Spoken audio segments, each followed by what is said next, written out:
Hola, ¿qué tal? Les doy la bienvenida a este diálogo con Iván Mora, director del documental La Playa de los Enchaquirados, que forma parte de la competencia de documental en el marco del 26 Festival de Cine de Lima, PUCP.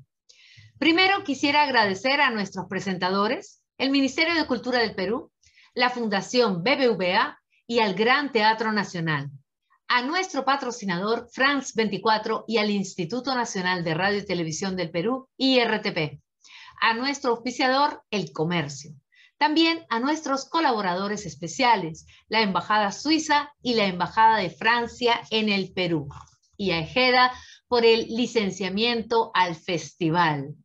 Iván, bienvenido. Gracias por estar aquí.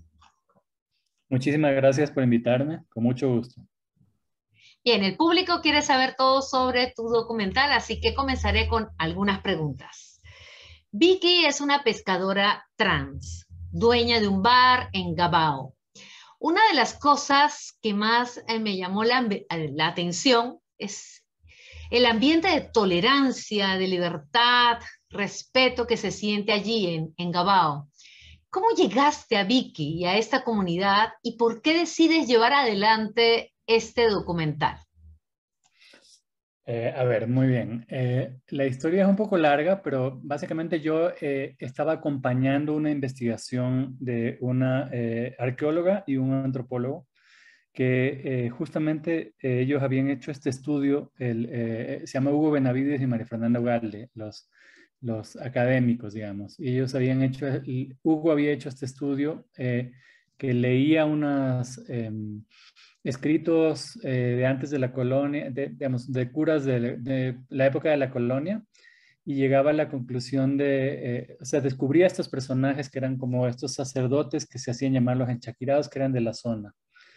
Entonces, Hugo había hecho esta investigación sin conocer el lugar, y yo lo acompañaba a Hugo a llegar al lugar, ¿no? Entonces, llegando a ese lugar, yo pensé que esa iba a ser la película, Hugo descubriendo a los personajes un poco sobre los cuales él había escrito. Pero llegando a ese lugar, me di cuenta que había una pequeña comunidad de pescadores trans, ¿no? Entonces, como que me fui interesando poco a poco en esos sujetos. O sea, me quedé como, poco a poco volvía, que fue la persona que más se abrió. Entonces yo sentí que ahí estaba una llave a la película. Y cuéntame algo, una vez que ya llegas al acuerdo, bueno, vamos a hacer este documental, ¿cuánto tiempo estuvieron allí? ¿Cómo fue el día a día mientras seguías a Vicky?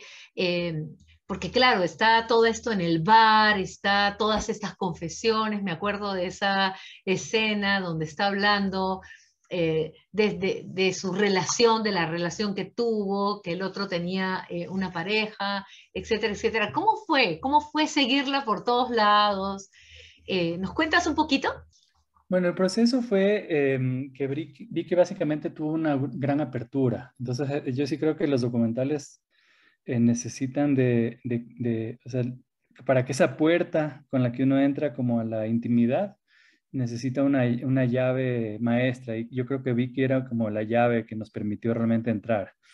Y una vez que vi que tenía esa apertura, como que el proceso era buscar la complicidad de ella como personaje para meternos en la cotidianidad, ¿no?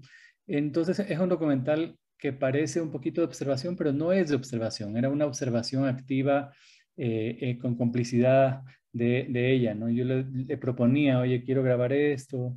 Y de ahí fue, yo creo que la confianza se produce con el tiempo. Entonces también en un periodo más o menos de un año y medio, yo volví 5 viajes y en cada viaje me quedaba como una semana más o menos. Entonces era filmar sin apuro, ¿no? Como poco a poco, tratar de captar de la propia realidad de ella, que de eso podía ser un buen retrato, ¿no? Entonces era una especie de eso, de tratar de serle fieles a su vida, pero al mismo tiempo como provocando ciertas eso, que produzcan ciertas escenas, ¿no? Entonces, yo creo que es fiel a la propia humanidad que ella vive, pero por supuesto que el cine es una especie de la humanidad resumida, ¿no? Para mí en ficción o documental no hay tanta diferencia en ese sentido, que de alguna manera estamos haciendo una abstracción de la vida.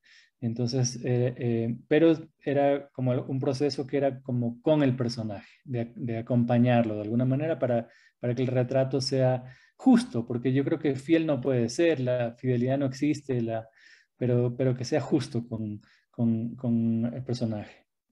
Y tu relación con la comunidad. Ahora que ya nos cuentas que estuviste 5 veces y que te quedabas tiempo allí, ¿cómo reaccionaron en la comunidad Siem- con ustedes? Siempre era a través de Vicky, entonces nuestra relación en la comunidad era a través del bar, a través de Vicky, entonces yo creo que era cercana y cálida, pero filtrada siempre por nuestra cercanía con Vicky. Entonces, no, para mí, no tuve mucho proceso sin la cámara. No, no soy ese tipo de documentalista, digamos. Mi relación la hago con la cámara. Entonces, siempre plantábamos la cámara y soy lento también. Entonces, como yo mismo hacía la cámara, plantaba la cámara y hasta pensar que mismo hacíamos, siempre estábamos con la tensión que provoca la cámara. Me parece que cuando pones una cámara, altera la realidad. Y en lugar de tratar de disfrazar esa realidad que ya había sido alterada, él un poco trataba de usar la atención. Entonces yo sé que la cámara provoca que ahora nos miran, que ahora se acercan, que ahora se alejan. Entonces, en base un poco a esa relación, eh, eh, también dicta qué podemos grabar y qué no, ¿no? O sea, es como que la cámara abre y cierra sus propias puertas también. Pero de alguna manera cuando estás mucho tiempo ahí, la cámara empieza a pasar a segundo plano, empieza a dejar de importar y uno siente cuando está grabando que hay escenas que dice, va, aquí de pronto no hay mucho, aunque a veces te sorprende en la edición, pero también en las escenas en las que pasaba mucho, en ese momento sentíamos esta escena va a quedar entera en la película, acaba de pasar el milagro, ¿no? Entonces eso tiene un poco del el documental, esa magia de que a veces uno ya entiende que estás registrando un momento clave que va a valer mucho la pena para luego, eso, siempre pensando en ser justo con el personaje. Eh, Quiero saber, Iván, ¿cuáles fueron esos mayores obstáculos que tú encontraste? Pero quiero preguntarte, la pregunta va en dos partes. Tus mayores obstáculos o retos durante todo el tiempo que fue el rodaje o la edición, porque también a veces en edición pueden pasar muchas cosas, y los mayores obstáculos ya cuando tienes la película lista, el documental listo, ¿cuáles son los mayores obstáculos que estás enfrentando o que has enfrentado? A ver, obstáculos. Yo creo bueno, hacer cine en Latinoamérica siempre es un poco a contracorriente. Entonces ya podríamos decir que eso es, uno se pone desde ese lugar de que las condiciones no son favorables por lo menos aquí en Ecuador estamos en un momento de una precariedad cultural e institucional. Entonces, eso podría ser un obstáculo. En el documental en sí yo no sentí que había mayores obstáculos, sentí que fluía bastante el proceso. Era largo y tal vez un obstáculo creativamente era que no necesariamente tenía un arco narrativo fácil de articular, ¿no? Como que siento que no es una película de un conflicto en primer plano, sino que más bien es una película un poco existencial de personaje, que el conflicto tiene que ver con su relación con el pasado, con los amores de su pasado. Muy pronto, y también por una asesoría que tuve, como que descubrí que la película no era una película trans, sino post-trans. ¿Qué quiere decir esto? Que el tema pasa a segundo plano, porque es una historia sobre la relación de un personaje con sus amores pasados, que da la casualidad que, digamos, las características que tiene Vicky.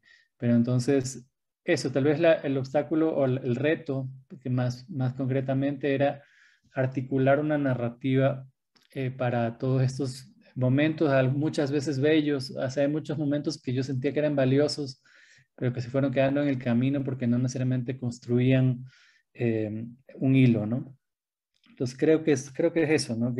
Que normalmente el retratar la vida tiene, la dramaturgia está desarticulada obviamente porque no vivimos con dramaturgia, sino que la dramaturgia se construye para los relatos. Entonces, por ahí encontrar la vuelta narrativa era el reto principal. Ay, gracias, Iván, se nos ha acabado el tiempo. Yo como espectadora, una de las cosas que más valoro es que al terminar de ver el documental me dije, wow, existe un lugar donde Vicky pudo ser. Y eso hoy día es súper valioso, que le hayas puesto una luz a ese espacio donde la tolerancia, el respeto por el otro y por sus opciones y decisiones está. Y existe ese espacio de libertad. De verdad que muchísimas gracias. Éxito en todos tus proyectos presentes y futuros. Gracias por estar aquí. Y bueno, Muchísimas les gracias. comento que todos los diálogos con cineastas estarán disponibles en nuestro canal de YouTube, en Spotify y en Apple Podcasts. Y les animo a ver todas las películas en competencia y a seguir todas las actividades del festival. Pueden ingresar a sus redes sociales y a su página web www.festivaldelima.com para conocer toda la programación. Y recuerden que el cine nos reúne. Hasta pronto, Iván. Muchas gracias. Gracias.